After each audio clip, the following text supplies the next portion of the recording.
Halo, nama saya Albert Chang, NPM saya 1941212, dan kelas saya 2 MNMB, Prodi Manajemen kelas B, Malang. Nah, di sini ada soal tentang time value of money. Ada dua soal yang berbeda. Yang pertama, if you wish to accumulate $250,000 in 12 years, how much must you deposit today in an account that pays an annual interest rate of 10%? Nah, ini menggunakan single amount. Katanya if you wish to accumulate 250,000, kalau kita ingin menghasilkan $250,000 dalam 12 tahun ke depan, how much must you deposit today? Berapa jumlah uang yang harus kita deposit hari ini dengan bunga 10%? Nah, single cash flow-nya kita letak di sini $250,000 dan account rate-nya 10%, number of period 12. Nah, kami menggunakan rumus formula present value. Rumusnya single cash flow dibagi buka kurung 1 tambah account rate 10%, tutup kurung dipangkatkan 12. Nah, jawabannya $79.658. Nah, yang kedua, what will $270,000 grow to be in 9 years if it is invested today in an account with an annual interest of 9%? Akan berkembang seberapa tinggi atau seberapa banyak $270,000 jika kita taruh di hari ini dalam 9 tahun ke depan, jika dengan suku bunga 9%. Nah, kita taruh letak di sini $270,000 di single cash flow, ini sama dengan tadi single amount, jadi kita cuma ditanyakan dengan hari ini, bukan ke depannya, sekali aja. Nah, yang kedua account rate-nya 9%, dan number of period 9. Kita akan menggunakan rumus sama formula yang future value. Rumusnya yang single cash flow $270,000 dikali, kalau yang tadi dibagi, yang ini dikali. Tadi dibagi, ini dikali untuk mencari future value. Nah, $270,000 dikali buka kurung 1 tambah 9% ditutup kurung dipangkatkan dengan 9. Nah, jawabannya akan kita dapat yang segini, $586.411 untuk future value-nya. Ya, terima kasih. Oke, sekarang dengan soal nomor 2, yaitu Financial Statement Analysis. Di sini saya memilih PT HM Semporna Tbk atau dalam kode saham HMSP. Nah, perusahaan ini bergerakan dalam bidang rokok. Siapa tidak tahu dengan Semporna, seperti produk-produk contohnya, rokok Semporna, atau seperti Marlboro, atau produk-produk rokok lainnya yang diproduksi dari PT HM Semporna. Di sini saya mengambil 2017 dan 2018, 2 tahun untuk dibandingkan, untuk supaya lebih gampang lagi. Dalam angka-angka ini saya dalam bentuk jutaan rupiah, jadi seperti contohnya 800.000 akan ditambah 6 lagi 0 di belakangnya, jadi untuk mempersingkat saja, untuk lebih gampangin lagi. Di sini saya ingin mencari 6 rasio dari 8 account, adanya current asset, current liabilities, inventory, cost of goods sold, sales, total asset, total liabilities, group profit. Nah, untuk yang pertama current ratio. Cara mencari current ratio itu yaitu current asset dibagi current liabilities. Current asset dibagi liabilities. Nah, angka yang dihasilkan yaitu 5,27 dan 4,30. Untuk dalam segini kita dapat dilihat bahwa ini mengalami penurunan. Namun kalau di atas angka 1 itu yaitu bagus, namun tetap mengalami penurunan. Yaitu mereka mampu memenuhi kewajiban jangka pendeknya, namun menurun. Dan quick ratio, current asset inventory. Current asset dikurang inventory, lalu dibagi current liabilities. Nih, current asset dikurang inventory, lalu dibagi current liabilities. Nah, hasilnya yaitu 5,14 dan 4,24. Ini sama juga di atas. Kalau di atas 1 yaitu bagus angkanya. Namun juga mengalami penurunan, atau mungkin karena stoknya menumpuk atau inventory-nya semakin banyak. Nah, kalau inventory turnover, yaitu COGS dibagi inventory, cost of goods sold dibagi inventory. Hasilnya kedua tahun ini yaitu 90,74, 162,05. Nah, kalau ini mengalami peningkatan, bisa dikatakan bagus. Kenapa? Karena inventory perputaran bahan-bahannya, atau contohnya bahan-bahan rokok, mereka perputarannya kencang atau lebih cepat lagi. Jadi mereka mampu memproduksi dan mampu juga menjualkan keluar. Jadi ini meningkatnya sangat banyak. Nah, kalau total asset turnover yaitu sales dibagi total aset. Sales dibagi total aset. Nah, hasilnya itu 21% dan 24%. Hasilnya itu 2,30 dan 2,29. Itu merupakan signifikan cukup mirip atau cukup sama, tidak ada pergerakan yang sungguh besar. Nah, kalau debt ratio yaitu total liabilities dibagi total aset. Total liabilities dibagi total aset 21% dan tahun keduanya 24%. Ini melalui peningkatan, yaitu mungkin cukup suram atau cukup tidak menyenangkan karena ini yaitu hutangnya menambah untuk perusahaan ini. Semakin tingginya hutang, namun semakin tingginya juga resiko untuk bangkrut. Namun bisa dikatakan mungkin saja untuk ini tidak hal baik, tidak hal buruk, karena mungkin saja mereka meminjamkan modal untuk ekspansi perusahaan anak perusahaan atau mungkin untuk membeli suatu inventory lainnya. Kalau gross profit yaitu group profit dibagi sales. Group profit dibagi sales 24% dan 24% untuk kedua tahun ini memiliki cukup sama, tidak ada pergerakan yang lain. Oke, sekian penjelasan saya, terima kasih. Oke, yang soal nomor 3 yaitu stock valuation. Obtain the latest share price of a company listed on Indonesia Stock Exchange atau IDX and its recent dividend per share. If the dividend is expected to grow at constant rate of 7% per year with required return of 10%, what is the current price and what will the price be in 5 years if the variable rate in 5th year increasing into 9%? Perform stock valuation and explain your possible investing decision. Nah, ini saya ambil PT HM Semporna sama tadi kode saham HMSP yang tahun 2019 pembagian dividennya yang baru saja dibagi dividennya pada 2020 bulan 5 kemarin. Karena jujur saya juga ada beli HM Semporna sedikit dan saya juga coba-coba dengan rasakan dividen yang didapat yaitu per lembar yaitu kalau nggak salah kita dapat 119,8 rupiah per lembar. Jadi seperti contohnya kalau kita beli satu lot yaitu 100 lembar. Nah, dikalikan dengan harga current price mungkin kemarin dengan harga 2000-an. Nanti dikali dengan dividennya yang kita ada. Nah, di sini dividennya total dividen perusahaan ini yang dibagi pas 2019 totalnya itu 13,9 triliun dan required return 10%, zero growth 0%, constant growth 7%, variable growth 7%, dan tahun kelima 9%. Ini 1 sampai 4 tahun, ini 5 tahun. Nah, untuk cari zero growth yaitu dividen dibagi dengan required return 10%, yaitu kita dapat 139,3 triliun. Dengan constant growth, yaitu rumusnya, yaitu dividen dikali dalam kurung 1 ditambah constant growth 7%, dalam kurung, dibagi required returnnya 10% dikurang 7%, kurung, enter. Nah, kita akan dapat segini, 496,8 triliun rupiah. Nah, ini pada tahun 0, jadi sebenarnya pada tahun pertama atau tahun 0 itu tidak dihitung, jadi kita akan tetap biarkan segini aja, dan tahun pertama yaitu dengan kita cari rumusnya yaitu dengan dividen 13,9 triliun yang ini, lalu dikali 1 ditambah required return dikunci, akan dapat segini, lalu kita tarik segini ya. Ini tetap biarkan kosong, yang ini berbeda sendiri ya. Rumusnya yaitu dividen 18 triliun ini. Ya, 18 triliun. 18 triliun dalam kurung 1 ditambah 9% pada tahun terakhirnya ini ya. Kurung dibagi dengan required return 10% dikurang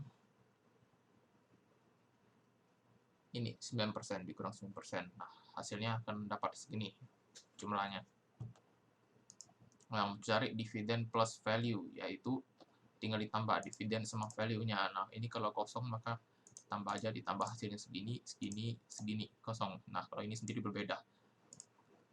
Yang ini segini hasilnya ditambah dengan segini akan dapat segini. Untuk mencari PV, present value, rumusnya yaitu dividen plus value 14,5 9 triliun, ya 14,9 triliun dibagi dalam kurung 1 ditambah required return 10%, tutup kurung, dan di F4 dikunci, dipangkatkan dengan tahunnya, year, lalu ditarik sini. Ya, ditarik, habis ditarik kita sumkan jumlahnya, oke. Sumkan, yaitu di sum sama dengan sum dalam kurung, ini ditarik sampai segini, hasilnya segini. Nah, untuk perform a stock evaluation. Nah, sekarang untuk explain your possible investing decision, ini sudah saya buat sekilas saja untuk dilihat ini, yaitu year dari 2017 sampai 31 Desember 2017, pada hari terakhir di tahun 2017 itu bisa dikatakan 2017 harganya penutupan segini 4.650 per lembar. 2018 harga per lembarnya itu 3.850 dan 2019 harga per lembarnya itu 2.270. Ini pada masa sekarang ini dari Q1 quarter 1 sampai 31 Maret hari terakhir kemarin 2020 harganya sudah turun sampai 1.715.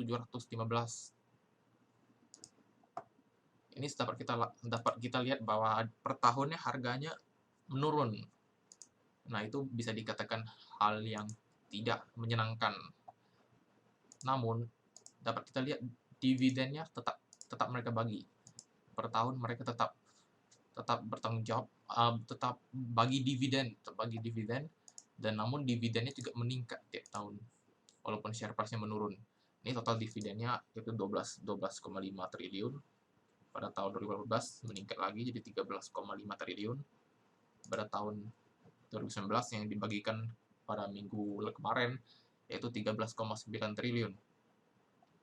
Dan di sini juga ada earning per share. Earning per share-nya juga meningkat 100,9, 116, 118.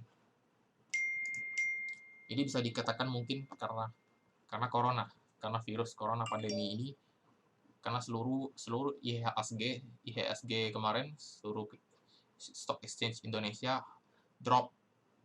Bukan cuma Indonesia, namun seluruh negara ya, seluruh dunia. Dan cukup dirasakan di Indonesia. Seperti saya pribadi, saya rasakan juga pada awal Januari sampai sekarang ya, mungkin sampai sekarang IDX itu melakukan kebijakan baru seperti ARB, arah bawahnya sebelumnya 35% atau 25% sama seperti arah atas, auto reject atas sama auto reject bawah. Nah, auto reject bawahnya dikurangin sampai 7% sekarang, yaitu bisa dikatakan mungkin masih belum normal kembali, atau mungkin disarankan untuk tidak masuk kembali kalau jika ingin invest dengan pasar modal saham Indonesia. Nah, namun ini pada 3 tahun terakhir ada penurunan, namun menurut saya ini adalah saham blue chip atau mungkin saham aman, dan saya agak percaya bahwa saham rokok itu memiliki future yang bagus, karena cukup dikatakan kalau jika seorang candu rokok akan sulit untuk stop rokok, dan ada sangat banyak orang yang merokok di Indonesia atau rakyat Indonesia yang merokok menggunakan produk HM Sempurna ini ya. Atau mungkin ini dikatakan karena penjualan kalah dengan gudang garam, atau mungkin kebijakan yang seperti pajak rokok yang bea cukainya naik, maka harganya turun ya. Namun kemarin saya hitung ini sudah saham yang under value. Namun karena corona ini mungkin bagi seseorang ini hal buruk, namun bagi seseorang seperti mungkin seorang investor ini adalah hal baik, karena ini saham diskon atau under value. Ini bisa dikatakan dengan saham yang salah harga. Nah, maka ini semakin turun, semakin murah, maka semakin baik untuk masuk ke pasar modal saham ini. Maka kalau decision investing saya akan beli HMSP ini, karena menurut saya kinerja perusahaan ini bagus dan ada future dengan perusahaan ini, dan ini perusahaan yang sudah cukup bertahan lama dan kinerjanya sudah dibuktikan, dan salah satu perusahaan rokok terbaik di Indonesia, dan harganya juga semakin murah, jadi akan semakin profitable lagi kalau kita masuk dengan return-nya yang lebih tinggi. Nah, itu jawaban saya. Terima kasih. Oke, kita sekarang akan bahas soal keempat, bond valuation. Soalnya yaitu calculate the bond value for 7 years bond with coupon rate of 5% per year paid semi-annually.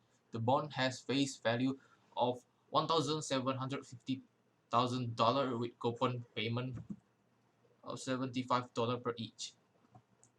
Nah, sini ada coupon payment, face value, coupon rate, period.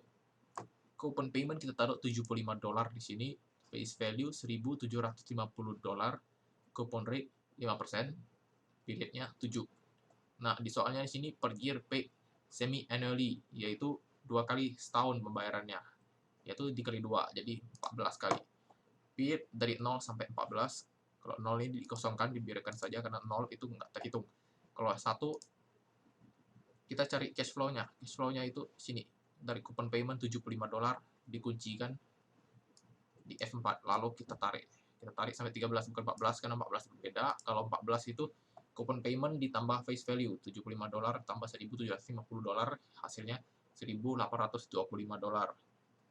Nah, untuk kalau mencari PV rumusnya yaitu cash flow $75 dibagi dalam kurung 1 ditambah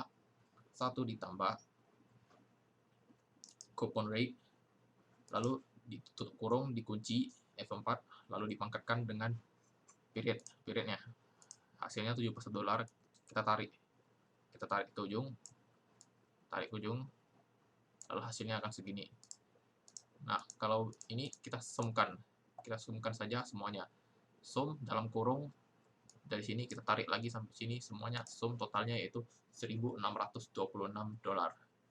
Sekian penjelasan saya, terima kasih. Oke, ini soal terakhir yaitu capital budgeting. Kita ditanyakan untuk which recommendation. Kita akan merekomendasi, ini ada project A dan project B. Cost of capitalnya 14%, periodnya 5 tahun. Kalau project A ini kita dapat lihat per tahunnya ini angkanya sama. Kalau project B angkanya berbeda. Ini sudah saya hitung barusan, akan saya jelaskan secara singkat untuk mencari NPV, IRR, ROI, dan which recommendation. Karena kalau secara keseluruhan saya jelaskan, maka waktunya akan memakan waktu yang sangat banyak, sangat panjang. Nah, yang pertama yaitu PV of cash. Ini ada rumusnya.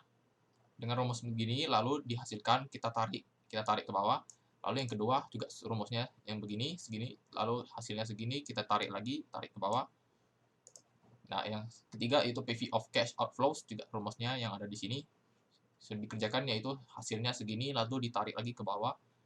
Dan juga yang cumulative cash outflow, yaitu sum lalu ditambahkan dalam kurung yang lain dengan hasilnya segini, lalu ditarik lagi segini.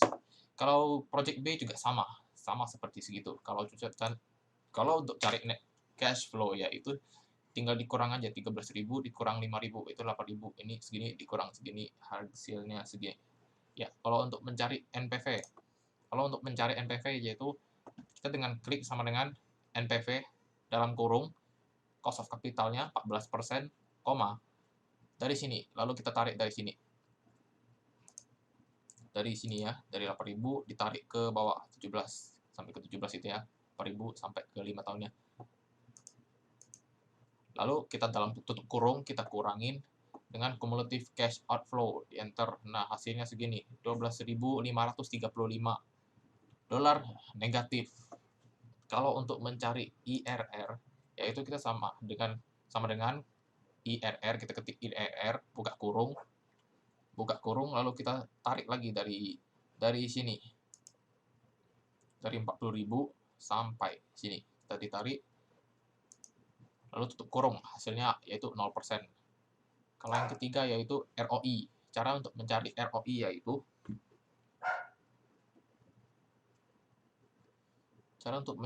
ROI yaitu NPV-nya dulu. Habis NPV-nya kita dibagi. NPV-nya dibagi sama cumulative cash outflows yang terakhir. Nah, hasilnya ROI-nya negatif 22%. Sama dengan project B, rumusnya sama. Maka hasil terakhir kita dapat yaitu project A $12.535 negatif, kalau yang B juga negatif yaitu $20.294,55. Kalau IRR-nya 0%, project B-nya IRR-nya min 8%. Kalau ROI-nya min 22%, project B min 33%. Nah, yang kita ditanya yaitu which recommendation. Kalau sejujurnya, ini kalau dapat saya lihat, menurut saya, yaitu project A dan project B itu bisnis project yang merugikan. Kenapa? Karena dua-duanya yaitu negatif atau merugikan, nggak ada keuntungan. Bukannya stabil, bukannya nggak ada keuntungan, namun ruginya besar, ada memunculkan rugi.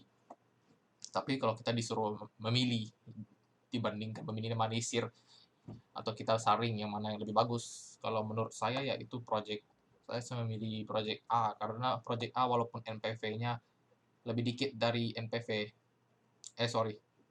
saya akan memilih project A karena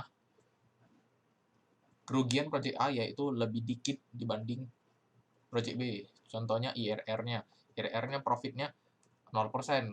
Oke, nggak apa 0% dibanding project B kan ruginya min 8%. Nah, kalau ROI-nya 22%. 22%. Kerugiannya ya udah min 22%. Kalau project B ruginya lebih banyak lagi, min 33%. Maka dari segitu dapat saya pilih dalam keputusan saya yaitu rekomendasinya project A. Sekian jawaban saya, terima kasih.